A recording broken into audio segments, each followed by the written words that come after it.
Okay, so you can see that when you go from early to mid-level fight, it becomes super important to protect the head and neck because he's already won one of the battles. He's blocking out your hip.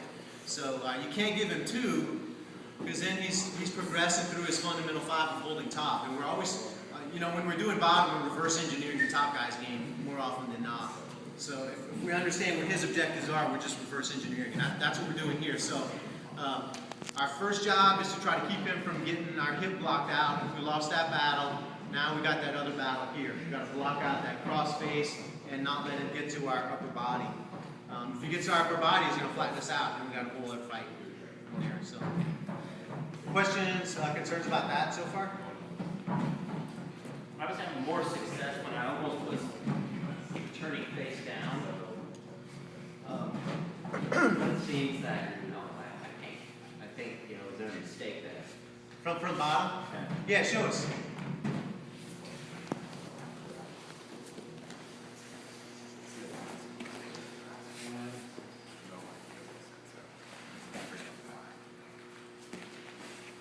Yeah, what are you going to do, Mike? Come there. Pretty much already recorded, so. Yeah, can you go to his back from there? Is it possible? Try. Try it, let's see.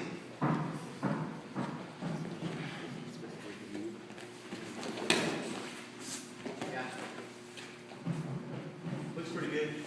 When Creed introduced it at the winter camp, Yeah. he talked about that they figured that there was kind of a sweet spot angle. It was almost not quite 45 degrees, maybe 32 degrees or something. Yeah. It's kind of like that. Where you Shoulder in goes front. off the shoulder. Yeah.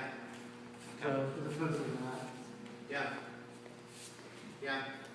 I think you're right. So there's a certain amount of once the shoulder gets forward enough, you're generating so much leverage and force that the ability for the top guy to bring you back over is going to be really difficult. So if my shoulder is straight up and down, it's not very hard for the top guy, even if he can't get to my neck, to begin driving us forward. As I bring it forward, it becomes pretty powerful, and it's harder for him to drive it back. When I reach the tipping point, then I'm starting to lose some advantage here because now my shoulder can be pushed down into the mat and I can't bring it back up. So I'm trying to find that balance point where I can lock my shoulder and not get pushed into the mat and not get pushed up. And it sounds like Preet says it's 33 degrees. And maybe he's right. He probably measured it. So yeah, there we go. So forward here. Other stuff that I've seen people do in this posture that works really well is to bring the elbow in here and then create some lift on the hip here, like this. So I'll sometimes do that, and that lift on the hip will make me pretty mobile down here, whereas if my hip is down on the mat, I'm not quite as mobile. So tucking the elbow in here, still padding like this, but getting my hip up a little bit so I got some lift here, which really allows me to bring my legs around and then move around a little bit more as I want, like that. So why don't we go out and we can work the posture again a little bit more. So I'd rather stick with it while good stuff is coming up than move on to the late posture. So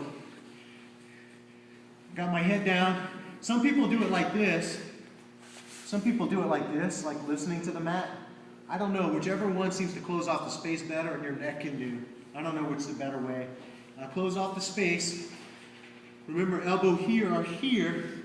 And now let's try the angle of the shoulder. So I'm trying to keep my shoulder from getting shoved into the mat, and I'm trying to keep it from getting flattened out. And now I can add a little bit of lift on my hips and see what that does. So I'm kind of working in here, like that. All right? So top guy, I'll give you a little bit of business just to test it so you can feel where the weak spots are. Let's try that one.